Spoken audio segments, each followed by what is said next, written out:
Pacte du travail, transmission d'entreprise. Je dis souvent qu'il faut être fou pour ne pas conclure un pacte du travail et encore moins donner. Et j'ai coutume de dire que c'est la donation qui est la meilleure arme de défiscalisation. Déjà, pour le particulier. Et pour le chef d'entreprise, eh bien, c'est encore bien plus avantageux parce que non seulement la donation efface les plus-values, mais aussi le pacte du travail procure un avantage fiscal déterminant, à savoir la réduction de la base taxable des droits de mutation à titre gratuit, de telle sorte que la base taxable est calculée sur 25% de la valeur de l'entreprise au lieu de 100%. Donc c'est un cadeau. C'est un cadeau. Voilà. Et tous les chefs d'entreprise devraient profiter du pacte du travail, même lorsqu'il n'y a pas d'enfants. Le chef d'entreprise peut vouloir, par exemple, transmettre une partie de son entreprise à ses salariés, de telle sorte qu'ils aient le capital nécessaire pour emprunter, pour acquérir la totalité du capital de l'entreprise, ou pour fidéliser certains cadres, par exemple. Et pour moi, la donation concerne, quand il y a des enfants, et concerne tous les enfants, petits-enfants, arrière-petits-enfants, même s'ils n'ont pas vocation à reprendre l'entreprise. Le pacte du travail n'est pas réservé aux repreneurs s'il y a un enfant repreneur, sauf dans certaines situations. Et on verra notamment le cas de l'engagement collectif réputé acquis, qui va nécessiter ici la présence d'un repreneur. Sinon, non. Et j'ai coutume de dire encore que moi je donne le plus tôt possible parce que quand c'est petit, c'est mignon. Mais surtout, que je vais donner au chef d'entreprise la meilleure chance que un de ses enfants un jour reprenne l'entreprise. Vous savez, je rencontre des chefs d'entreprise et ils me disent « Ah, mes enfants, ben non, il y en a un qui fait ci, il y en a un qui fait ça. » Ben c'est normal, parce que quand ils voient leurs parents travailler comme des fous, ils se disent « Moi, cette vie-là, j'en veux pas. » Et j'ai des parents qui, leurs enfants ont déjà 35-40 ans, qui espèrent encore qu'un jour, l'un des enfants viendra rejoindre l'entreprise. Bien non. Si vous mettez les enfants au capital de l'entreprise, et si c'est une entreprise par exemple un peu industrielle, et que vous emmenez l'enfant dès le plus jeune âge, voir les assistantes, tout ça, eh bien ça y est, il va être perfusé à l'entreprise. Et donc il va adhérer beaucoup plus facilement aux valeurs de l'entreprise, eh bien il comptera moins le temps de travail que s'il n'avait jamais mis les pieds dans l'entreprise. Donc en fait, en insérant les enfants au capital de l'entreprise le plus tôt possible, alors je sais que je dis rien comme les autres, hein. Tout le monde dit « Ah, les enfants sont trop petits, tatati, tatata, non, non, non, non, non. » Mais bon, c'est comme ça, hein. Mais en insérant au capital les enfants dès le plus jeune âge au capital de l'entreprise, eh bien, je me donne les meilleures chances pour qu'un jour, ils puissent avoir intérêt, la volonté de reprendre l'entreprise. Donc, en faisant ainsi, j'assure la pérennité, j'accrois les chances de pérennité du caractère familial de l'entreprise. Et c'est l'une de mes missions. Je fais ce métier-là, je m'occupe des chefs d'entreprise, et je suis très attentif à cet aspect-là, assurer la pérennité de l'entreprise familiale. Et il se trouve en plus que cette motivation-là, comment voulez-vous qu'elle soit combattue par l'abus de droit fiscal? C'est jamais fiscal. Assurer la pérennité de l'entreprise, du caractère familial de l'entreprise, c'est bien une motivation économique, et dès lors que la motivation économique l'emporte sur les considérations fiscales, eh bien, on écarte le risque de l'abus de droit fiscal. Et pour apprécier l'abus de droit fiscal, l'administration doit se placer dans une vue d'ensemble. Ce n'est pas parce que vous profitez d'un avantage fiscal, non. Utiliser le pacte du travail n'est pas constitutif de l'abus de droit fiscal. Mais on va voir qu'il y a des stratégies très optimisantes fiscalement, mais il faut que ces stratégies-là résultent d'une motivation économique, et la mienne, le plus souvent, c'est d'assurer la pérennité du caractère familial de l'entreprise pour une durée d'au moins 6 ans. Voilà. L'avantage de Dutreil, je rappelle, l'abattement de 75% de la base taxable au droit de mutation à titre gratuit. Les droits sont calculés sur 25% de la valeur de l'entreprise. Bien, en contrepartie, il y a un deuxième avantage pour les donations en pleine propriété avant 70 ans. On y reviendra. Mais la contrepartie de cet avantage-là, c'est que les signataires du pacte Dutreil, quand il y a la signature d'un pacte Dutreil, parce qu'on verra qu'il peut ne pas y avoir de signature de pacte Dutreil si on se place sous l'engagement collectif réputé acquis, mais je vais aller toujours chercher les 6 ans, c'est beaucoup plus sécurisé pour moi, sauf exception, que les 4 ans de l'engagement collectif réputé acquis. Donc, en contrepartie de l'avantage, les signataires du pacte Dutreil s'engagent à conserver les titres pour une durée d'au moins 6 ans. C'est ça. Voilà. Le législateur a voulu favoriser la pérennité des entreprises françaises et éviter leur rachat par les étrangers, par exemple. Objectif de la formation, maîtriser le cadre fiscal du pacte Dutreil, qui fait encore parler de lui ici, avec le loueur en meublé. Bon, ça y est. Connaître les opérations autorisées ou non aux différentes phases du pacte Dutreil. On verra qu'il y a en fait 5 phases dans le pacte Dutreil. Connaître les dispositions à prendre pour sécuriser le pacte, savoir comment transmettre l'entreprise tout en conservant les pouvoirs. Ça, c'est une des clés du pacte Dutreil. Parce que le chef d'entreprise, si vous lui parlez comme ça, sec, de la transmission d'entreprise Dutreil, eh bien, il ne va pas vous aimer. Pourquoi? Parce que pour lui, le plus souvent, donner, c'est mourir. Le lien affectif qu'il a créé avec son entreprise est parfois plus fort que celui qu'il a avec ses proches. Donc, bien souvent, s'il donne l'entreprise, il va dire « et moi alors ?» Et donc, vous avez beaucoup de livres là-dessus, sur la gouvernance de l'entreprise, tatati, tatata, tatata. Ah oui, il faut faire le deuil. Non, il ne faut pas faire le deuil. Pourquoi faire le deuil? Moi, je donne tous les pouvoirs au chef d'entreprise et c'est lui, et ce n'est pas les autres. C'est lui qui décidera quand il lâchera les rênes. Il est assez grand, il ne faut pas prendre les gens pour des imbéciles. Donc, les questions de gouvernance, je ne sais pas qui ça nourrit, mais sûrement pas l'intérêt du chef d'entreprise. Voilà. Et avec moi, ils sont tous prêts à donner, dès lors qu'avec le droit des sociétés, on va leur dire qu'on peut très bien dissocier l'avoir, le pouvoir et les droits financiers. Je transmets 95%, c'est ma pratique en général, 95% de l'entreprise aux enfants. Voilà. Mais s'ils ne sont pas gentils avec moi, on verra bien. Eh bien, je sais quoi faire. Les statuts ont tout prévu. Donc, conserver les pouvoirs. Et je rends le chef d'entreprise immortel. Voilà. Toc. Et ils sont très contents. Vous allez voir. Enfin, c'est quelque chose d'incroyable.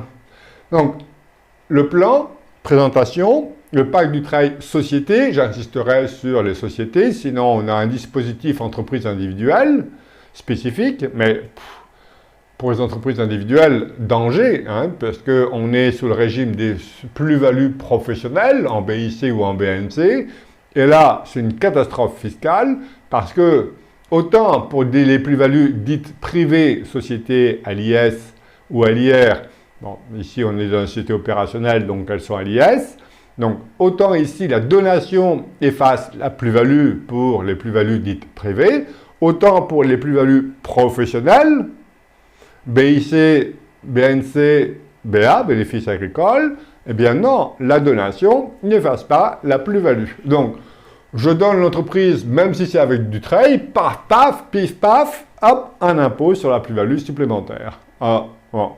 Et enfin, on terminera par des cas pratiques, des exemples de stratégie du trade. Mais peut-être que je vais traiter votre cas. Oui, on traitera votre cas, voilà, d'un côté. Je ne sais pas quand, mais on va le traiter. Présentation. Donc, origine, philosophie du pacte Dutreil. Synthèse, la philosophie du pacte Dutreil. L'intention du législateur. Dans tous mes actes, quand je profite d'un avantage fiscal, eh bien, je rappelle l'origine du texte, l'intention du législateur. synthèse du pacte du trail, le calcul des droits de mutation à titre gratuit, parce que c'est ça l'avantage du pacte du trail, et on verra les textes de référence, parce que ça m'arrive même souvent, hein, même si j'ai ici, on a 600 diapositives, on ne les passera pas toutes, mais l'idée c'est que ça m'arrive de replonger dans le texte de référence parce que j'ai des questions qui ne sont pas encore résolues hein, dans le pacte du trail. Et puis chez moi, le doute, ça fait avancer. Ensuite, deuxième partie, les sociétés, donc conditions générales, l'engagement collectif de conservation ou l'engagement unilatéral, parce que maintenant on peut signer un pacte avec soi-même, hein, signature avec le diable, non je plaisante, mais signer un pacte unilatéral de conservation. J'emploierai toujours l'engagement collectif de conservation, parce que signer un pacte seul n'a pas de sens. D'abord, signer un pacte seul, je me demande, tiens, légalement, qu'est-ce que ça signifie? Mais on a tout intérêt, en précaution,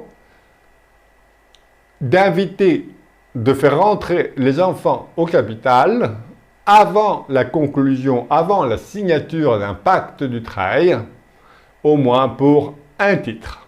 C'est tout, voilà. Afin qu'ils soient signataires du pacte du trail. J'y reviendrai. On peut avoir, donc on a deux ans au moins d'engagement collectif, on verra les 3 conditions à remplir pour l'engagement collectif, et il peut être réputé acquis. Il est réputé acquis, donc il n'y a pas d'engagement collectif, il n'y a pas de pacte du trail de signer, dès lors que les conditions de l'engagement collectif sont réunies. Ensuite, une fois que l'engagement collectif est terminé, au moins 2 ans, ou on peut, s'il est collectif réputé acquis, on rentre tout de suite dans l'engagement individuel de conservation d'au moins 4 ans. Autant l'engagement collectif lie les signataires entre eux, autant l'engagement individuel est individuel. Donc si je fais des bêtises qui sont susceptibles de remettre en cause le dispositif, ça n'engage que moi, ça n'entraîne plus les autres. Alors, il y a une technique très prisée qui est l'apport à une holding du trail après la transmission. Bon. Moi, je ne le fais jamais, ce truc-là. Hein. Il ne faut pas dire jamais, mais voilà, c'est notamment les opérations de LBO familial.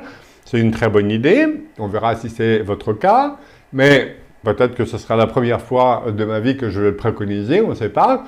Mais l'idée est bonne, c'est que j'ai un enfant repreneur et je transmets l'entreprise à l'enfant repreneur, à charge pour lui de verser une soulte à ses frères et sœurs. Et pour qu'il puisse payer la soulte, parce qu'il doit la payer, au lieu qu'il la paye de sa poche, eh bien il va créer une holding. Et c'est la holding qui va emprunter et qui va verser la soulte aux frères et sœurs.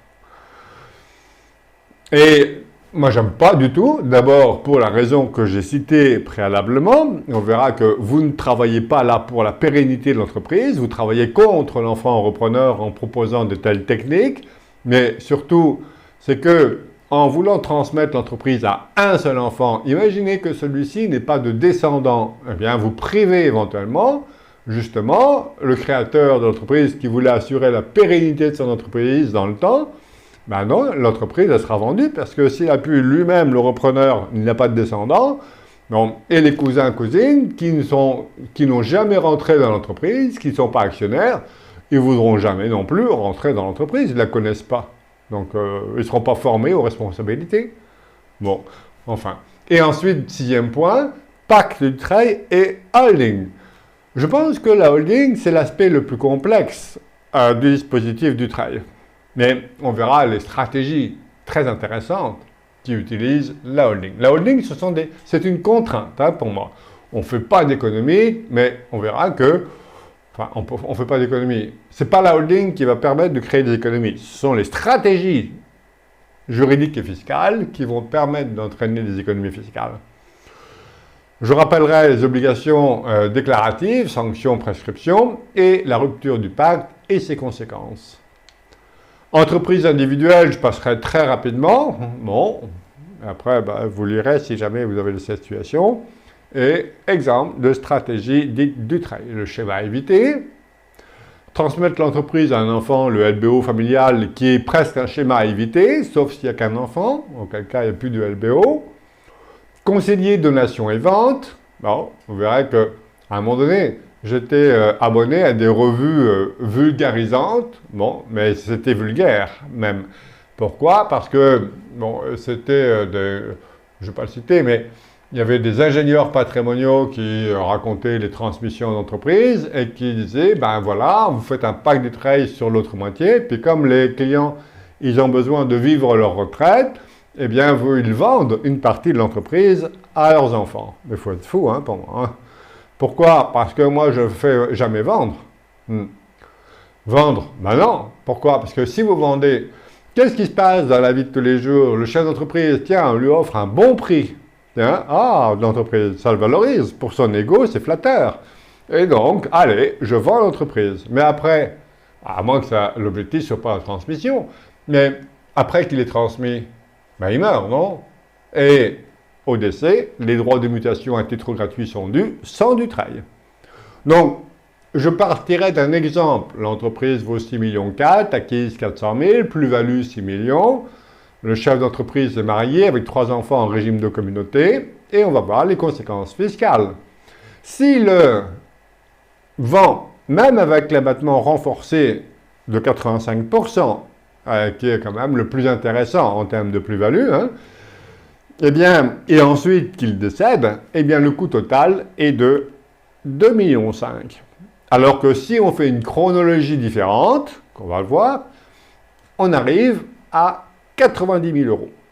Et je dis au chef d'entreprise, que choisissez-vous? Que choisissez-vous? Le choix est vite fait. Hein. Du travail et profession libérale, expertise, je prendrai le cas d'un expert comptable, parce que eux-mêmes sont mal chaussés. Donc voilà, j'invite des cabinets d'expertise comptable à transmettre leur cabinet avec un pacte du travail. Je prends les professions libérales parce qu'il y a des contraintes. Il y a des contraintes de détention du capital. Pour les experts comptables aussi, il y a des contraintes de détention du capital et des droits de vote. Donc, c'est amusant. Mais comme les contraintes portent sur les droits de vote, vous voyez bien que je peux transmettre l'essentiel du capital. Et donc, plus je transmets, plus je profite de l'avantage fiscal du travail. Si j'ai une SARL, je veux garder les pouvoirs, je veux transmettre, ben, je peux transmettre que 49% et je perds le pouvoir aux AGE. Donc, bon. Ah. Puis en plus, les enfants sont mineurs, et puis en plus, je suis divorcé, la mère des enfants a son droit de regard sur le dividende, vous voyez le truc, quoi. Donc, il faut écarter tout ça. Voilà. Donc,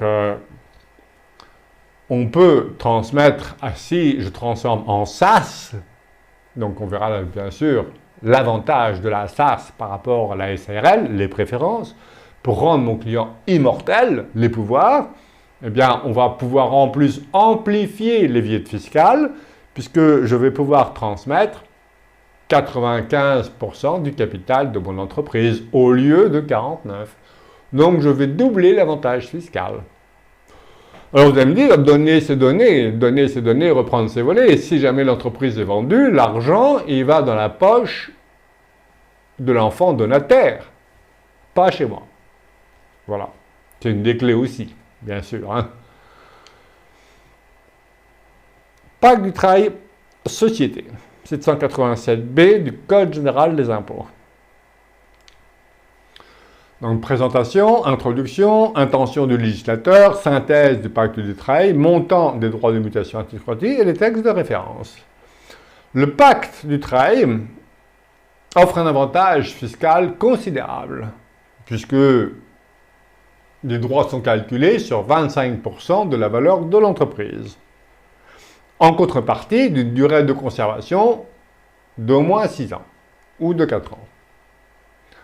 Et regardez, ici, en fonction de la valeur des titres transmis, on a 2,5 millions, 5 millions, 10 millions, 20 millions, et sans du trail en rouge et avec du trail en vert. En fait, vous voyez qu'à peu près, on divise les droits de mutation à titre gratuit par 10. Pas mal. Mon entreprise vaut 10 millions, les droits sont de l'ordre de 4 millions d'euros sans du trail, et ils sont de 300 000 avec du trail. On verra que il faut considérer la fiscalité dans son ensemble, parce que si on regarde que du trail, oui, donner c'est donner, reprendre c'est voler. Donc ça ne va pas.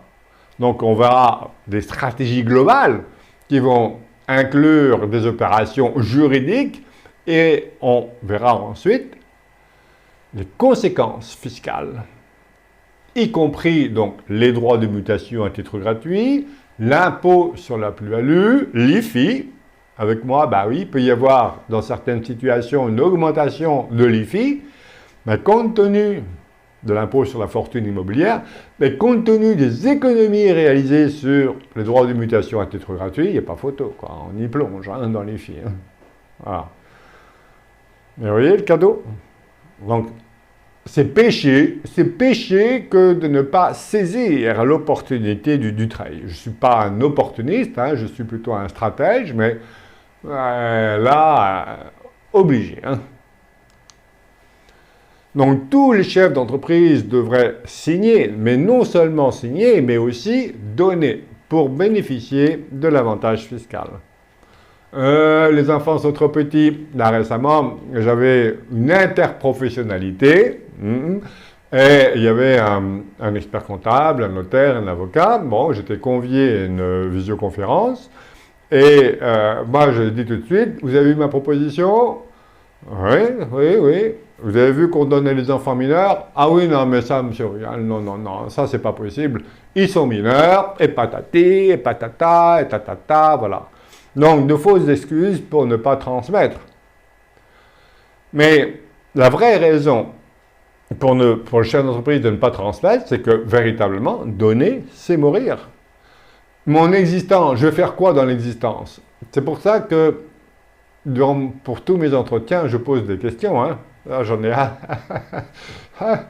ils se creusent la tête avec moi, c'est sûr. Non, mais voilà, ils réfléchissent ensemble, monsieur et madame, ensemble, quand les relations sont encore bonnes, ensemble, et là, les relations vont se renforcer, vous voyez, c'est mieux qu'une agence matrimoniale en plus, parce que je vais leur donner à réfléchir sur des questions comme le style, vous ne pouvez plus travailler, qu'est-ce que vous faites dans la vie, qu'est-ce que vous n'aimez pas dans la vie, et puis, parce que, comme les chefs d'entreprise sont souvent work-alcooliques, là, je pense à une situation mais caractéristique. Madame me lâche à l'entretien, parce que j'aime bien avoir les couples, Madame lâche à l'entretien, ah non mais attendez, mon mari, il rentre à 10h le soir, il rentre, c'est l'ordinateur, il mange avec l'ordinateur là, et à 4h30 du matin, il se lève avec l'ordinateur. J'ai dit, c'est bien, mais c'est ça votre vie? Enfin, voilà, vous vous retrouvez, vous ne pouvez plus travailler, vous faites quoi dans la vie? Donc, donner du sens. On fait des économies fiscales avec un du trail, mais pourquoi faire? Parce que si c'est pour faire des économies fiscales et pour mourir le plus riche du cimetière, bon, il y en a qui veulent être le plus riche du cimetière, mais en général, ce n'est pas ma clientèle. Et justement, je vais coupler le du trail avec le droit des sociétés. Voilà, on peut donner et garder. Alors, on peut pas donner et garder ce que je donne. Je ne peux pas garder ce que je donne. Mais, vous voyez, je donne le capital, mais je garde les pouvoirs, les droits financiers, les dividendes, le boni de liquidation éventuellement. Il faudra être attentif à ce que mes schémas n'entraînent pas le risque de qualification en réappropriation des fonds par le donateur. Et je rends mon chef d'entreprise immortel. Il m'adore. Après, bon. Donc après, c'est de la construction aussi, de la rédaction des statuts. Donc, chez moi, transmettre le plus tôt possible aux enfants. Quand c'est petit, c'est mignon. Donc, au moins, dans l'acte de donation, je vais peut-être, pour voir s'il y a nécessité d'imposer des clauses dans les statuts, dans l'acte de donation, et dans les statuts, bien sûr. et transmettre la culture, l'ADN de l'entreprise, favoriser la transmission familiale et sa pérennité, repérer, confirmer les capacités à diriger. Dès 7-8 ans, on peut voir si les personnes ont un profil ou non de dirigeant. C'est assez facile. Hein? Donc, puis en plus, on voit aussi, il y a une question de compétence, mais il y a aussi une question d'appétence. Donner envie. Quel plus beau cadeau pour un chef d'entreprise de voir un de ses enfants reprendre l'entreprise. En général, je dis, ah non, il ne faut pas qu'il fasse comme moi, patati, puis, il voit l'enfant venir, quel bonheur. C'est une opportunité également pour organiser la gouvernance de l'entreprise et organiser le patrimoine dans son ensemble. Et plus la transmission est tardive, plus elle est coûteuse et hasardeuse. Et attention aussi sur la pérennité du caractère pérenne du dispositif du trail. Là, il parle de limiter dans le temps, vous voyez, voire le supprimer, voire accroître l'avantage. Bon, le législateur, il fait ce qu'il veut, hein, il bouge, il gesticule. Donc, s'il gesticule, j'ai un risque. Et le risque ici, vous voyez bien, c'est le risque du législateur. Donc, mon métier, c'est protéger contre les risques. Donc, on prend du trail maintenant. Et le coût du trail, mais c'est compliqué. C'est vrai, oui, c'est compliqué. Mais c'est ce qui fait peut-être aussi l'intérêt du... Non, je plaisante, c'est pas... bon, mais c'est comme ça. Mais c'est pour ça que je vais vous faire un cours ici en 2 secondes. Vous faites signer un pacte du trail à votre client, vous lui dites pendant 6 ans, c'est du coucher pas bouger. Pendant 6 ans. C'est attention, hein, et je vous écris, hein, coucher pas bouger, attention, tout mouvement sur titre est susceptible de remettre en cause l'avantage du trail. Et vous avez les conséquences, hein. 90 000 euros, vous passez à 2,5 millions. Est-ce que vous pourrez payer? Voilà. Donc, j'informe toujours mon client sur les conséquences du non-respect du coucher pas bouger. Et s'il veut bouger, eh bien, éventuellement, on regardera à ce moment-là. C'est ce que je dis, mais je ne fais pas ce que je dis ici, parce que quand je signe un pacte du trail, mes pactes du trail, j'explique que tout, pour ceux qui veulent, hein, on annexe toutes les opérations autorisées et interdites. Voilà. Pour ceux qui veulent. Sinon, je fais plus simple. Voilà, questionnaire de connaissances. Alors, avec un pacte du trail, bon, c'est dommage que vous n'ayez pas votre micro, on aura fait le cours comme ça, c'est pas grave. Avec un pacte du trail, la base taxable droit de mutation à titre gratuit est égale à 25% de la valeur de l'entreprise, vrai ou faux? Je vous laisse répondre, hein. Après on verra la correction. L'abattement de 75% n'est pas applicable à l'immobilier d'entreprise, sauf s'il est inscrit à l'actif de la société opérationnelle. L'avantage fiscal est remis en cause en cas de changement d'activité au cours du dispositif du trail. Les signataires du pacte du trail doivent réunir 34% des droits de vote de la société non cotée, en plus d'autres conditions. Le pacte comprend 2 engagements de conservation, un engagement collectif et un engagement individuel de conservation. L'abattement de 75% du trail peut s'appliquer lorsque la société opérationnelle est détenue par une holding passive, telle qu'une société civile à l'IR. La durée de fonction éligible au pacte du trail est de 5 ans. Une fois que l'engagement collectif est signé, on ne peut pas admettre un nouvel associé au sein du pacte du trail. En présence d'un enfant mineur, les 2 parents doivent signer le pacte du trail. Transmission, à titre gratuit, la transmission doit avoir lieu 2 ans après la signature du pacte du trail. Si la donation est réalisée avec réserve d'usufruit, les pouvoirs de l'usufruitier doivent être statutairement limités aux décisions concernant le bénéfice et le dividende. Opération autorisée ou interdite, entre la signature et la transmission, donation-succession, les associés signataires peuvent entre eux céder des titres de la société opérationnelle, mais pas des titres de la société interposée, la holding. Engagement individuel de conservation, l'EIC. Les seules opérations autorisées sont certaines opérations en capital, l'apport à une holding et la donation, mais uniquement aux descendants du donataire. Pacte du trail et holding, il est possible d'apporter à une holding durant toutes les phases du pacte du trail, sauf entre la transmission et la fin de l'engagement collectif de conservation. La holding signataire premier niveau d'interposition peut céder des titres sous condition et uniquement durant l'engagement individuel de conservation.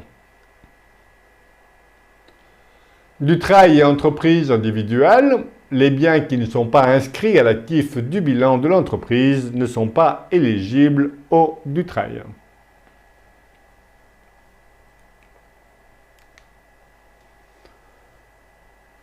J'ai pas prévu la correction ici, donc on l'a prévu certainement à la fin de la formation, mais je reviens pour corriger tout de suite. Tenez. Avec un pacte du trail, la base taxable au droit de mutation à titre gratuit est égal à 25% de la valeur de l'entreprise. Oui. L'abattement de 75% n'est pas applicable à l'immobilier de l'entreprise, sauf s'il est inscrit à l'actif de la société opérationnelle. Vrai. Voilà. Pour que l'immeuble d'exploitation utile à l'activité de l'entreprise soit éligible à l'abattement de 75%, il est impératif qu'il soit inscrit à l'actif de la société opérationnelle qui bénéficie du dispositif du trail. Et on verra qu'on a plusieurs manières d'inscrire l'immeuble. En général, tiens, j'ai le cas en ce moment, il se pose la question, ah oui, on va inscrire l'immeuble. Ouais, mais faites attention, en général, ne pas inscrire l'immeuble à l'actif de l'entreprise, sauf exception qu'on verra. Voilà. Et notamment également, faites attention aussi, s'il y a plusieurs enfants, autant on peut transmettre l'entreprise à l'un, s'il y a un enfant repreneur, mais pour réaliser des partages, ça va être plus compliqué. Si vous avez tout un bloc, alors que l'eût été plus facile de transmettre l'entreprise des biens professionnels à l'un des enfants, s'il y a un enfant repreneur, et des biens privés à l'autre. L'avantage du trail est remis en cause en cas de changement d'activité au cours du pacte du trail. Non, il peut y avoir un changement d'activité. Les signataires doivent réunir 34% des droits de vote de la société non cotée en plus d'autres conditions, ça c'est vrai. C'est 34% et 17% des droits financiers et on verra les autres conditions de l'engagement collectif. Le pacte du trail comprend 2 engagements de conservation, oui, collectif et suivi d'un engagement individuel. L'abattement de 75% du pacte du trail peut s'appliquer lorsque la société opérationnelle est détenue par une holding passive. Oui, on a droit à 2 niveaux d'interposition. Donc 2 niveaux, c'est 1 et 2. La durée de fonction éligible au pacte du trail est de 5 ans. C'est faux. Elle est de 2 ans durant l'engagement collectif et les 3 ans qui suivent la transmission à titre gratuit. Une fois que l'engagement collectif est signé, on ne peut pas admettre un nouvel associé au sein du pacte du trail. Si, on peut, mais il ne faut jamais faire. Pourquoi? Parce qu'on perd l'antériorité du pacte du trail. Un nouvel entrant, moi je ne peux pas soumettre de nouveaux titres au pacte du trail. Je dis, j'aurais dû mettre cela. Non, je ne peux pas en rajouter. Mais on peut accueillir un nouvel entrant. Bon, ne me demandez pas pourquoi, sur des mesures fiscales. Parce que les mesures fiscales, quelquefois, on peut se poser la question du pourquoi. Non, c'est le plein pouvoir de l'administration que d'écrire sa doctrine. Après, si vous demandez le pourquoi, ça c'est autre chose. Bon. Et donc, en présence d'un enfant mineur, les 2 parents doivent signer le pacte du trail. Non, pas du tout. Un seul parent peut signer, c'est un acte d'administration. Ça peut être utile dans les cas de mésentente entre les parents. Transmission par donation-succession. La transmission doit avoir lieu 2 ans après la signature du pacte du treil. C'est faux. Non. D'ailleurs, j'invite tout de suite, je signe le pacte du treil et juste après, je fais donner. Il faut pouvoir apporter la preuve que la donation a eu lieu après la conclusion du pacte du treil. Si c'est un acte authentique, le pacte du treil passé par acte authentique, on a ici, c'est un acte notarié, donc on peut très bien signer le pacte du treil. L'officier ministériel va constater que la donation a eu lieu. Si c'est un don manuel, je ferai ça le lendemain, tout simplement. Si la donation est réalisée avec réserve d'usufruit, les pouvoirs de l'usufruitier doivent être statutairement limités aux décisions concernant le bénéfice et le dividende. C'est faux. Les pouvoirs de l'usufruitier doivent être limités à l'affectation du bénéfice. Entre la signature et la transmission, les associés signataires peuvent entre eux céder les titres de la société opérationnelle, mais pas de titres de société interposés. Oui, c'est vrai. C'est comme ça. Ne me demandez pas pourquoi. Engagement individuel, le IC. Les opérations autorisées sont certaines opérations en capital, l'apport à une holding, mais pas n'importe laquelle, et la donation des titres, mais uniquement à ses propres descendants. Est-ce vrai? Oui, c'est vrai. C'est les seules 3 opérations. Sinon, tout est interdit. C'est coucher, pas bouger. Il est possible d'apporter une holding durant toutes les phases du pacte du treil, sauf entre la transmission et la fin de l'engagement collectif de conservation. C'est faux. On peut apporter, on va le voir, il y a tout un chapitre sur la holding du treil. On peut apporter toutes les phases du pacte du treil, durant les 5 phases du pacte du treil, et notamment entre la transmission et la fin de l'ECC, l'engagement collectif ou unilatéral de conservation, mais à une holding que j'appelle du treil, avec les contraintes de la holding du treil. Et j'aime pas ces contraintes-là, on verra qu'elles sont anti-économiques, et moi tout ce qui est anti-économique, on verra que la holding ne peut pas acquérir d'autres titres qui ne sont pas sous engagement du treil. Donc, je ne fais pas. La holding signataire, premier niveau d'interposition, peut céder les titres sous condition et uniquement durant l'engagement individuel de conservation. Non, c'est pareil, coucher, pas bouger. Avant la transmission, entre la signature et la transmission, eh bien oui, la holding va pouvoir éventuellement céder des titres, mais uniquement à des signataires du pacte du treil. Mais une fois que la transmission a eu lieu, aucune opération sur titre, sauf exception. Entreprise individuelle, les biens qui ne sont pas inscrits à l'actif du bilan de l'entreprise ne sont pas éligibles du treil. C'est faux. Ça sera une question d'utilité de l'immeuble. Alors, on a plusieurs dispositifs. Et on va s'intéresser au du treil société pour la transmission d'entreprise. Sinon, on a également donc du treil société, du treil entreprise individuelle et l'abattement de 500 000 qui risque de passer à 300 000 qui risque de passer à 500 000. L'intention du législateur, favoriser la stabilité du capital des entreprises et répondre au phénomène de délocalisation des contribuables et des patrimoines. Le pacte du treil est applicable quand j'ai une entreprise opérationnelle. C'est pour ça que le LMP, MNP, tout ça, c'est pour profiter d'un avantage fiscal. Mais l'intention du législateur, c'est les entreprises. Est-ce qu'une entreprise de loueur en meublé non professionnelle est une entreprise? Ça peut l'être, s'il y a des véritables conditions d'exploitation. Mais dans la plupart des cas, c'est un investissement de nature patrimoniale. Opérationnel ou patrimonial. On fait la distinction entre les deux. Avantage fiscal, donc réduction de la base taxable au droit de mutation à titre gratuit de 75%. Et si j'ai moins de 70 ans, une donation de la pleine propriété va me procurer un avantage supplémentaire qui est une réduction des droits de 50%. On calcule les droits au final et là-dessus, 50% en moins. Et on verra que selon la valeur de l'entreprise et la situation familiale du chef d'entreprise, le montant des droits de mutation à titre gratuit pour une donation de la pleine propriété est assez proche de celui d'une donation de pleine propriété et de la nue propriété. Parce que grâce à cette réduction de 50%.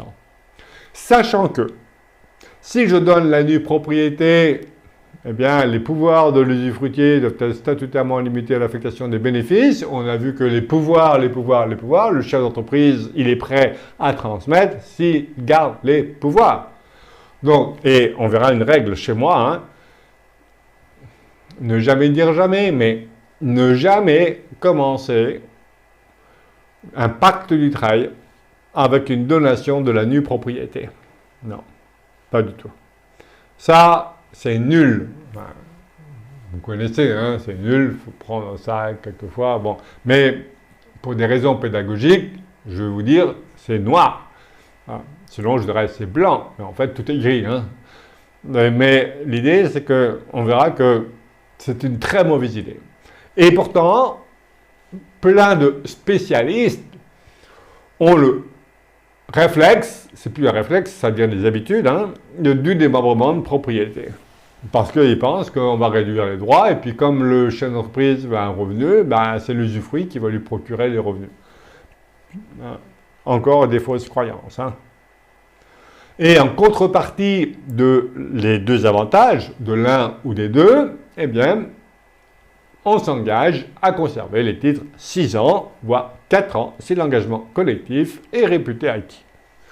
L'origine du pacte du travail, vous voyez, ça fait plus de 20 ans, mais il y a du retard à l'allumage. Hein. C'est que maintenant que les personnes commencent à l'appliquer. C'est pour ça que le législateur s'interroge sur l'efficacité du dispositif. La philosophie. J'ai tendance, moi, dans mon pacte du travail, à rappeler la philosophie du travail. Inciter la constitution et le maintien à long terme d'un actionnariat stratégique dans l'entreprise, la transmission de l'entreprise dans des conditions qui permettent d'assurer la stabilité de l'actionnariat et la pérennité de l'entreprise. Je le mets souvent en introduction du pacte du travail pour bien souligner à destination du chef d'entreprise dans quel état d'esprit il doit se placer. Et non pas la fiscalité. Favoriser la stabilité du capital des entreprises et répondre au phénomène de délocalisation des contribuables et des patrimoines. À l'époque, c'était la Chine, les Chinois qui rachetaient pas mal d'entreprises françaises. Et encore, la stabilité de l'actionnariat et la pérennité de l'entreprise française. Cocorico. Donc, comment voulez-vous, si je pars avec cette motivation économique, ouais, elle est bien plus forte que la considération fiscale. Je ne parle jamais de motivation fiscale. Hein. Je parle de considération fiscale. Mais je parle de motivation économique, de la transmission d'entreprise. Et encore, stabilité de l'actionnariat et pérennité de l'entreprise. Synthèse du dispositif du travail. Donc, pour les droits de mutation à titre gratuit, donation, succession, l'abattement de l'assiette fiscale taxable de 75%, les droits sont calculés sur 25% de la valeur de l'entreprise. Je peux avoir deux niveaux d'interposition. Niveau d'interposition, les holdings. Hein. Donc, j'ai la société opérationnelle. Je peux avoir une holding ici. Alors, la holding, premier niveau d'interposition, elle peut être animatrice ou passive. Et chez moi, le gros avantage, sinon le seul, pas tout à fait, avantage d'une holding animatrice, c'est le dispositif du travail. On verra pourquoi. Mais je vois des confrères qui disent que tiens, on va rendre la holding animatrice. Je dis, attendez, on ne rend pas une holding animatrice pour des raisons fiscales. Soit c'est une réalité, soit ça ne l'est pas. Parce que pour rendre une holding animatrice, il faut des moyens quand même. Hein. Alors, je précise les critères de la holding animatrice, j'y reviendrai bien sûr. Mais première condition, premier critère pour être animateur, pour avoir le caractère d'animatrice, La holding, elle participe activement à la conduite du groupe et au contrôle des filiales. Non. Et la première question que va poser l'administration fiscale au chef d'entreprise, il va vous demander le plan stratégique. Montrez-moi votre plan stratégique. Mon plan stratégique. Bon, bien sûr, il n'existe pas. On fait des holdings pour faire passer des conventions de service et pour avoir une rémunération indirecte dans la holding. C'est la motivation principale. Mais ça ne suffit pas. Parce que le deuxième critère de la holding animatrice, c'est justement de rendre des services, des prestations de services, des conventions de services. Mais on peut avoir une holding qui rend des prestations de services, ça ne suffit pas pour la rendre animatrice. On va l'appeler une holding active. La troisième condition pour qualifier une holding d'animatrice, c'est qu'elle doit mobiliser des moyens spécifiques. Donc du personnel, du matériel, voilà. Donc ça coûte cher de rendre une holding animatrice. À un moment donné, je me pose la question de l'utilité. Mais on va voir que si la holding est animatrice dans le dispositif du trail, c'est un avantage par rapport à la holding passive. Et les voici, les avantages. C'est que j'ai deux avantages principaux. C'est que si la holding est animatrice, les actifs qu'elle détient sont éligibles au dispositif du trail, puisque au plan fiscal, une holding animatrice est considérée comme une société opérationnelle. Si ici, dans le graphique, 1 est une holding animatrice, le 1, il devient un O, puisqu'elle devient opérationnelle. Et à ce moment-là, le 2, il devient un 1, et on n'a plus qu'un seul niveau d'interposition. Donc, premier avantage, c'est que les actifs détenus par la holding seront éligibles à l'abattement de 75%. Parce que si elle est passive, le pacte doit être signé par la société interposée premier niveau. Donc, si 1 est passive, c'est elle qui doit signer le pacte du trail. Et les actifs détenus par la holding passive ne sont pas éligibles au pacte du trail. Donc, s'il y a même de la trésorerie importante dans la holding, elle est animatrice, elle peut, sous certaines conditions, la holding peut bénéficier du dispositif du trail. Il faut que l'animation soit prépondérante, et on verra les critères de l'animation prépondérante. Le deuxième avantage d'une holding animatrice, c'est que si 1 est animatrice, donc O, le pacte est signé par 2, par la société interposée deuxième niveau, qui est devenue 1. L'engagement de conservation des titres porte sur les titres de la holding animatrice, et non pas sur ses filles. Donc, si l'engagement de conserver les titres porte sur la société holding animatrice, ça veut dire que la holding animatrice peut vendre des titres de ses filles, donc O, sans remettre en cause le dispositif du trail. Parce qu'on a vu, c'est coucher, pas bouger. Aucun mouvement. En aucun cas, une holding peut céder les titres de la société opérationnelle après la transmission. Sauf si la holding est animatrice. Donc ça assouplit le dispositif. Dès lors, bien sûr, que l'activité de la holding animatrice ne soit pas au plan prépondérante au plan civil. Donc ça veut dire que si elle vend une fille, il faut qu'elle réinvestisse les liquidités dans une société opérationnelle, évidemment. Voilà. Et le pacte du trail va s'appliquer pour les donations en pleine propriété ou en démembrement de propriété. Mais attention au démembrement de propriété. Alors, quand je dis attention au démembrement de propriété, ça ne veut pas dire qu'il ne faut pas faire recourir au démembrement de propriété. Mais en tout cas, ne pas commencer par une donation de la nue propriété, sauf si le client veut se retirer définitivement de l'entreprise. Mais c'est un piège, on verra le piège. C'est un schéma à éviter. Pourquoi? Parce que s'il donne la nue propriété à ses enfants, avec réserve d'usufruit sur les titres, c'est parce qu'il veut un revenu complémentaire. Or, si un enfant repreneur, lui, son objectif, c'est capitaliser le bénéfice au sein de l'entreprise pour la faire grandir, pour la développer. Et vous voyez bien qu'il y a des conflits d'intérêts à ce moment-là entre l'ex-chef d'entreprise qui a donné la nue propriété et donc un fruit, et l'enfant, il bosse pour verser un dividende à ses parents. Donc, ça ne va pas encore. Donc, ici, c'est tout raté.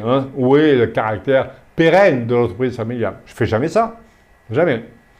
Mais par contre, on verra qu'on peut recourir au démembrement de propriété dans d'autres situations.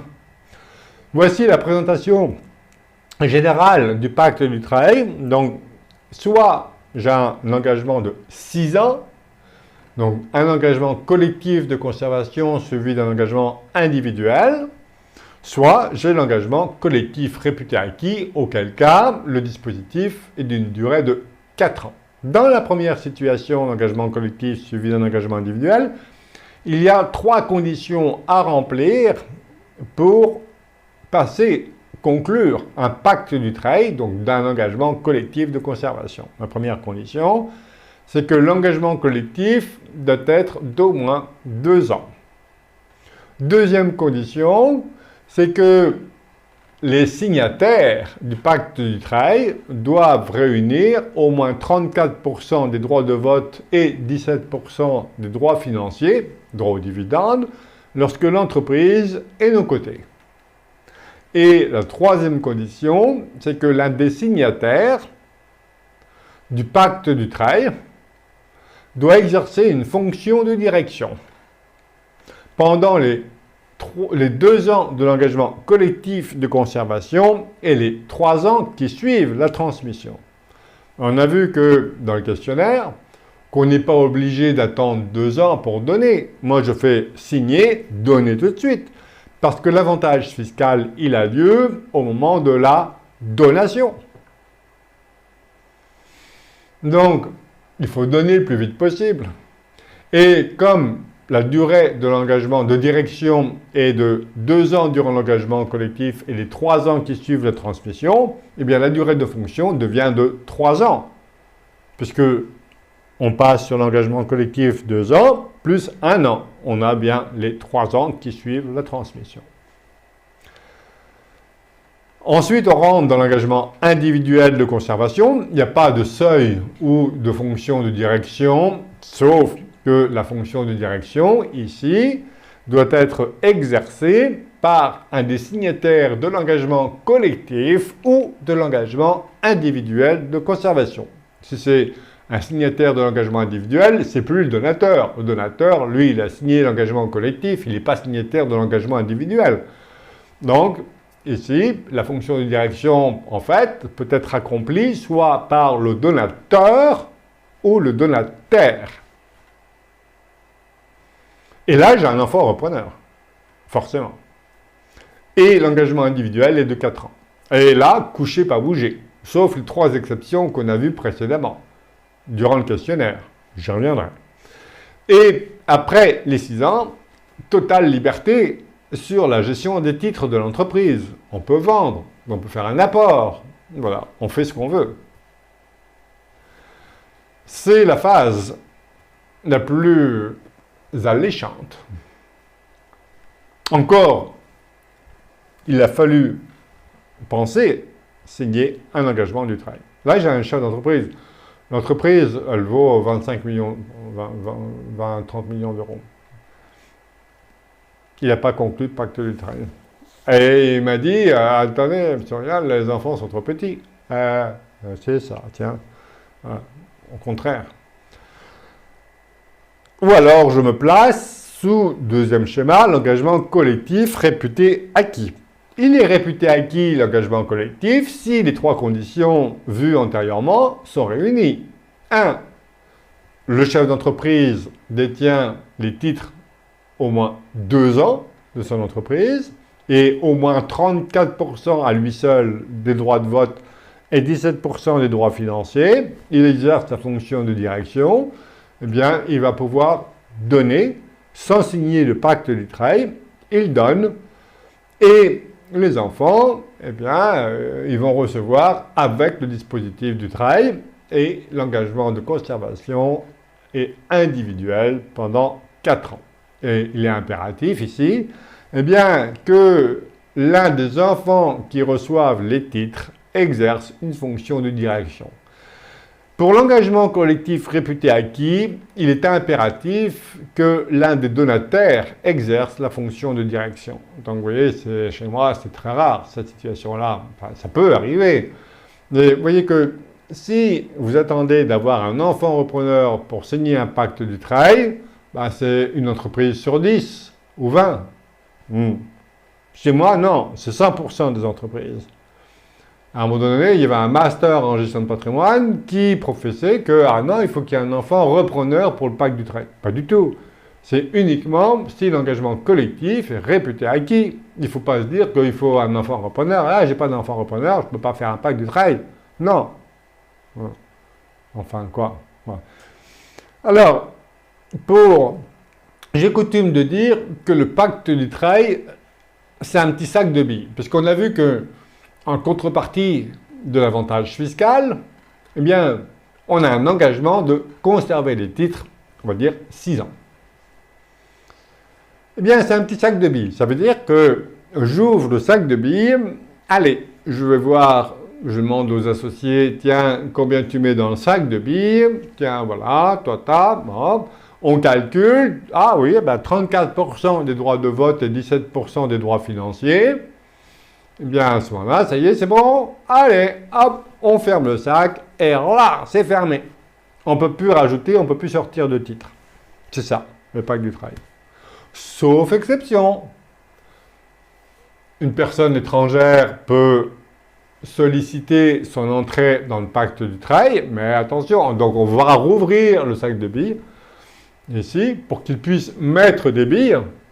Mais attention, puisque on va reconduire la durée de clôture du sac de 2 ans.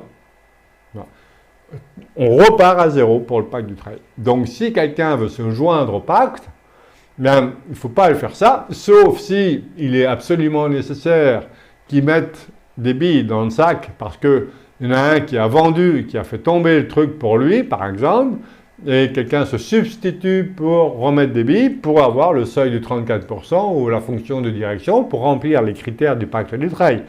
Mais hormis cette situation-là, il y a tout intérêt à accueillir une personne en signant un nouveau pacte du travail. Parce qu'on verra qu'on peut signer un pacte du travail sur des titres qui sont déjà soumis à un autre pacte du travail. Donc on va inclure peut-être certains titres des détenteurs, et on va rajouter les titres du nouvel entrant dans le nouveau pacte.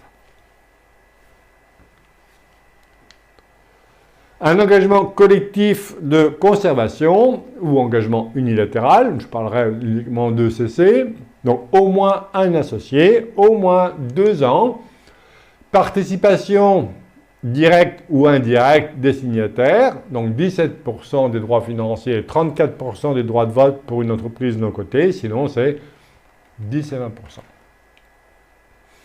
Alors, ce qui est curieux, c'est que, enfin, ce qui est curieux, on y reviendra, mais on a vu que j'associe le dispositif du travail au droit des sociétés, parce que les 17, 34, c'est le double. Et tout le monde pense, ah bah c'est le droit de vote double. Un droit de vote double, c'est ridicule, le droit de vote double. Chez moi, il n'y a pas de droit de vote double. Il y a des droits de vote 100, 1000, 10 000 fois plus que des actions ordinaires. Une fonction de direction par la destinataire de l'engagement collectif ou de l'engagement individuel de conservation, toute l'importance, il est dans le ou dans le et. Quand je dis et, ben, c'est les deux. Ça veut dire qu'il y aura le donateur et le donataire qui seront obligés. Et si c'est ou, ben c'est l'un ou l'autre. Voilà, fonction de direction. Et si la société est LIS, c'est une fonction de direction ben, au sens de l'IFI. Et on a vu la durée de la fonction de direction, elle est 2 ans durant l'engagement collectif de conservation et les 3 ans qui suivent la transmission. Ensuite, à l'issue de l'engagement collectif de conservation, commence l'engagement individuel de conservation. Donc il n'y a pas de raison de faire un engagement collectif de plus de 2 ans. Et à l'issue des 2 ans, on verra la subtilité de la rédaction du pacte du travail sur la durée de l'engagement collectif de conservation. Eh bien, on rentre dans l'engagement individuel de conservation. Donc ici, il est individuel, chacun s'engage. J'ai oublié de préciser le coup du petit sac de billes, là, vous savez. Eh bien, on ferme le sac de billes, c'est du coucher pas bouger au moment de la transmission. On ferme le sac de billes. On peut signer un pacte du travail, là, mais on le ferme au moment de la transmission à titre gratuit. C'est après que c'est couché pas bouger. Pourquoi c'est couché pas bouger? Parce que lorsque je donne, bien, les signataires s'engagent, prennent l'engagement de conserver les titres durant l'engagement collectif de moins de 2 ans. Et dans l'acte de donation, les donataires s'engagent à poursuivre l'engagement collectif jusqu'à son terme. Si j'ai signé un pacte du travail et j'ai donné, eh bien, les donataires, c'est là, c'est dans l'acte de donation qui prend l'engagement de conserver jusqu'à la fin de l'engagement collectif de conservation. Et dans l'acte de donation, ils prennent l'engagement individuel de conserver les titres à l'issue de l'engagement collectif de conservation. Donc, c'est du coucher pas bouger, c'est ça en fait, sauf exception. Mais à partir du moment où vous avertissez votre client que dès la signature d'un pacte du travail, c'est du coucher pas bouger, en fait, le coucher pas bouger, il a lieu au moment de la donation. Mais c'est pas grave, je ne dis pas tout ça. Et je dis, voilà, coucher pas bouger. Il verra éventuellement dans le pacte du travail. Donc, pas d'obligation ici de détention individuelle. Je peux rompre mon pacte du travail, ce n'aura des conséquences que pour moi-même, pas pour les autres. Voilà l'engagement pris dans l'acte de donation ou de succession, mais je ne parlerai jamais de succession, enfin, je vous dirais pour la connaissance, avoir la connaissance complète du pacte du travail, mais en pratique, j'attends jamais la succession pour faire un du travail, parce qu'il va exister, parce que les conditions seront les mêmes. Ce n'est pas parce que j'ai signé un pacte du travail qu'il va pouvoir s'appliquer si la fiscalité a changé. Vous savez comment c'est, il y a un dispositif fiscal, ça bouge. Et donc, je prends maintenant. Donc, et la fonction de direction durant l'engagement individuel, puisqu'on a vu que la fonction de direction est de 2 ans durant l'engagement collectif et les 3 ans qui suivent la transmission. Donc, pendant au moins 1 an de l'engagement individuel de conservation, l'un des signataires du travail doit exercer la fonction de direction. Donc, soit le donateur, soit le donataire. Et si on s'est placé sous l'engagement collectif réputé acquis, la fonction de direction doit être exercée par le donataire, celui qui a reçu les titres.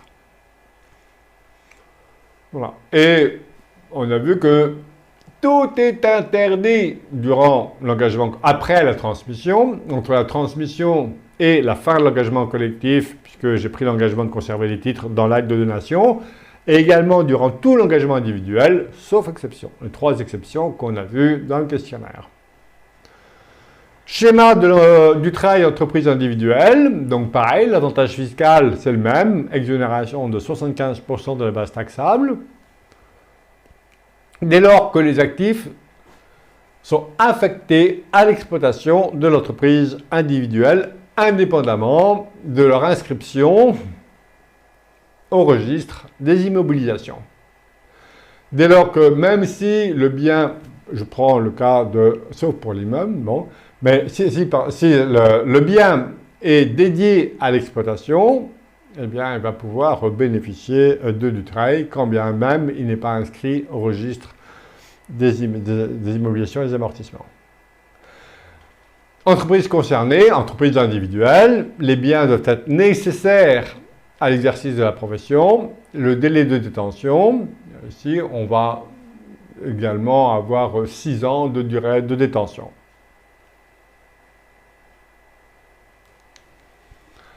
Comment sont calculés les DMTG, les droits de mutation à titre gratuit, DMTG, droit de mutation à titre gratuit, IPV, impôt sur la plus-value, IFI, impôt sur la fortune immobilière, parce qu'on y reviendrait quand on verra la chronologie des opérations. Valeur de l'entreprise de nos côtés, exemple de calcul de DMTG, et comment on calcule les droits. Valeur de l'entreprise de nos côtés, la règle première. Vous avez vu, hein, j'ai mis là récemment sur ma chaîne YouTube comment calculer la valeur de l'entreprise.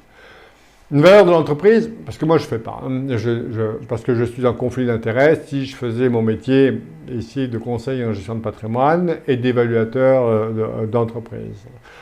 Et donc j'invite toujours à la personne de se retourner vers le plus souvent son expert comptable, qui est le mieux placé en général. Et s'il n'a pas d'expert comptable, ce qui est plutôt rare pour une entreprise opérationnelle, bien, il peut éventuellement procéder lui-même à son évaluation. Soit il a connaissance des opérations similaires, parce que le premier critère, c'est la méthode par comparaison.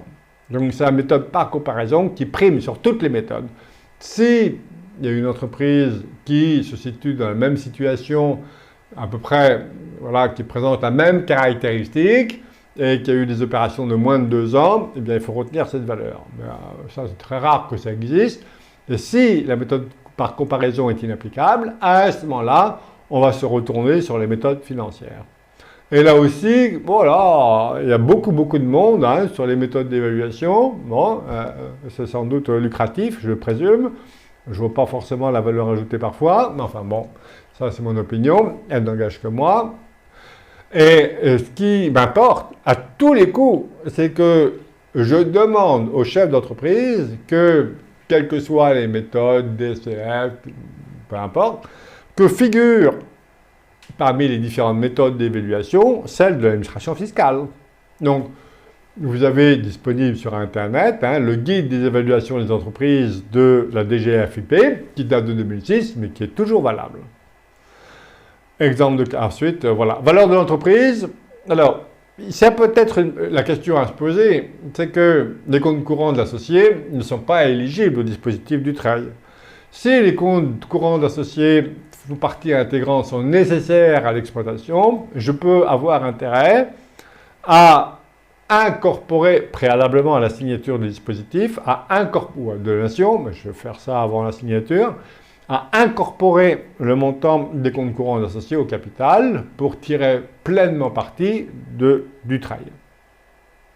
Donc c'est la valeur par comparaison qui prime, sinon c'est la valeur financière. Et si c'est la valeur financière, le guide de la DGFiP. S'il vous plaît. Valeur par comparaison, je passe. Valeur financière. Et dans le guide d'évaluation des entreprises, eh bien, figurent des méthodes avec des combinaisons, notamment, entre valeur mathématique et valeur financière. Mais je vous invite à regarder les vidéos hein, qui étaient publiées récemment sur Internet. Les DMTG, exemple de calcul, c'est mon fil rouge d'exemple. Monsieur, madame, mariés en régime de communauté, détiennent une entreprise valant 6,4 millions. Ils ont 3 enfants. Eh bien, je donne la pleine propriété sans du TREI 1,4 million. Je donne la nue propriété sans du TREI 600 000. Alors c'est pour ça, ça c'est sûr, hein, le démembrement de propriété procure un avantage fiscal indéniable concernant les droits de mutation à titre gratuit. Mais attention, hein, toujours considérer la fiscalité dans son ensemble. Parce que si je donne la nue propriété, je n'efface que la plus-value relative à la nue propriété. Pour effacer la plus-value sur l'usufruit, cher client, il faut mourir. Parce que si vous le donnez ensuite, il faudra payer à nouveau les droits de mutation à titre gratuit sur l'usufruit transmis. Bon, à voir. Et la perte des pouvoirs de gestion si vous commencez par une donation nue propriété. Hein. Ah, mais avec le TREI, vous voyez que la différence entre une donation pleine propriété et une donation nue propriété, elle est faible. Puisque dans le premier cas, pour une donation pleine propriété, les droits s'élèvent à 95 000 € contre 61 000 pour une donation de la nue propriété. Donc, souvent, on va s'orienter vers la donation de la pleine propriété. Voilà le détail du calcul. Sans pacte du travail, marié en régime de communauté, chaque parent est réputé donateur. On calcule les droits par enfant et après on additionne pour les 3 enfants, on obtient 1,4 million ici, mais 95 000 € pour le pacte du travail. Premier avantage, c'est la réduction de la base taxable aux droits de mutation. Donc les droits, au lieu d'être calculés sur 6,4 millions, eh bien ici, ils sont calculés sur 1,6 million. 25%. Donc c'est ça la plus grosse réduction. Et pour une donation pleine propriété avant 70 ans, je vais avoir la réduction des droits, mais ici, vous voyez que la réduction, elle est de 15 000 €. C'est bien, mais c'est surtout l'abattement de 75% qui est attrayant fiscalement. Et si je compare une donation pleine propriété et une donation nue propriété, vous voyez que la différence du travail est faible. Ça dépend de la valeur, il faut calculer à chaque fois. Hein. Je ne dis pas qu'il faut pas recourir au démembrement de propriété. Je dis qu'il ne faut pas commencer du démembrement avec un du travail. Je peux ensuite, par exemple, recourir au démembrement de propriété si je fais préalablement un apport à une holding et je vais donner la nue propriété de la holding. Certes, les pouvoirs de l'usufruitier de la holding devront, elles, aussi être limités à l'affectation des bénéfices, mais je pourrais contourner le problème, j'aime pas dire ce terme-là, contourner le problème, il faut regarder véritablement quelle était l'intention du législateur. Mais si vous voulez contourner l'intention du législateur, ça c'est mort. Mais on va pouvoir apporter et donner la nue propriété.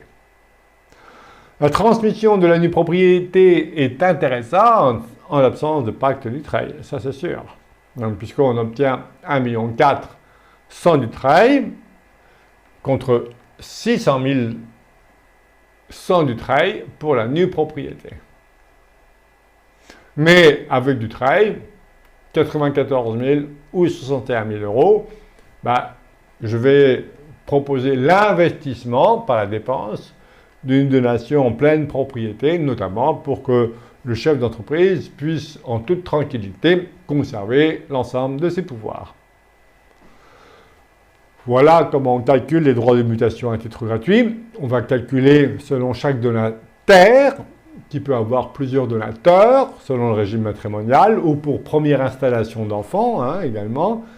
Même si les parents sont mariés en régime de séparation de biens, on peut avoir 2 abattements lorsqu'il s'agit d'une première installation privée ou professionnelle. La transmission de l'entreprise, c'est bien quand même une première installation professionnelle. Donc, après, j'applique l'abattement de 75% sur la base taxable, l'abattement selon le lien de parenté, avec un abattement de 100 000 € en ligne directe au premier degré descendant, 31 000 € si je transmets aux petits-enfants. À penser, ça aussi. On peut faire aussi une donation transgénérationnelle, donation-partage transgénérationnelle. Pour moi, il y a plus d'inconvénients que d'avantages. Enfin, et on va appliquer, si j'ai une donation en pleine propriété avant 70 ans, la réduction de 50% des droits. On va voir le rappel fiscal, non pas le rapport civil, mais le rappel fiscal d'une donation reçue depuis moins de 15 ans. Et ensuite, on va payer les droits de mutation à titre gratuit. Mais si on doit payer 90 000 €, ça va, non? Donc, un calcul de la base taxable de la nue propriété, éventuellement, qui dépend de l'âge de l'usufruitier. Je vais appliquer aussi les abattements, qui est de 100 000 en ligne directe descendante au premier degré, 31 865 en faveur des petits-enfants. On a les abattements aussi entre époux, entre partenaires pacsés, du vivant. Oui, mais on ne les voit jamais, ceux-là. Bon. Tiens, tout le monde veut profiter de l'abattement de 100 000 € tous les 15 ans. Alors, je veux donner 100 000 € tous les 15 ans. Donc, il faut... Alors, le point positif, c'est que si mon patrimoine fait 10 millions, eh bien, je serai immortel parce que pour transmettre 100 000 euros tous les 15 ans, il faudrait que je vive très longtemps pour transmettre mon patrimoine. Donc, si ça peut m'aider à vivre plus longtemps, pourquoi pas? Enfin. Le tarif, aïe aïe aïe, attention, hein, 45% au-delà d'1,8 million par donataire. Bon, 1,8 million, ça peut paraître important, mais quand on a des entreprises qui ont grandi, 1,8 million, voilà. En fait, moi, je préconise toujours de transmettre l'entreprise au moment de la création de l'entreprise. Mais ça, on n'y est pas. Hein. Tout le monde vise du trail, mais il y a encore mieux que du trail. C'est d'associer les enfants à la création de l'entreprise. Je vois bien, enfin, ça se fait jamais. Ça ne se fait pas. Bon. Mais dès lors que j'assure au chef d'entreprise que la protection, éventuellement, contre ces enfants qui pourraient se rébeller un jour. Voilà. Même s'ils sont majoritaires en capital, chez moi, ils sont minoritaires en pouvoir. Ils n'ont aucun pouvoir. Surtout si j'impose, par exemple, d'apporter à une holding que je dirige. Donc, du coup, ils n'ont plus aucun pouvoir sur la société opérationnelle. Voilà, donc fastoche, hein, pour retransmettre. Alors, on le voit souvent pour les sociétés civiles, ça devient courant, hein, enfin, ça devient courant, je dis n'importe quoi. Disons que ça s'ouvre, les esprits s'ouvrent un peu pour les sociétés civiles de faire entrer des enfants mineurs. Il y en a encore qui résistent. Ah, les enfants sont mineurs, non, non, non, non, non. La responsabilité indéfinie, non solidaire, mais... Bon, enfin, bon. Réduction ensuite du trail de 50% pour une donation avant 70 ans. Voilà, réduction de 50%.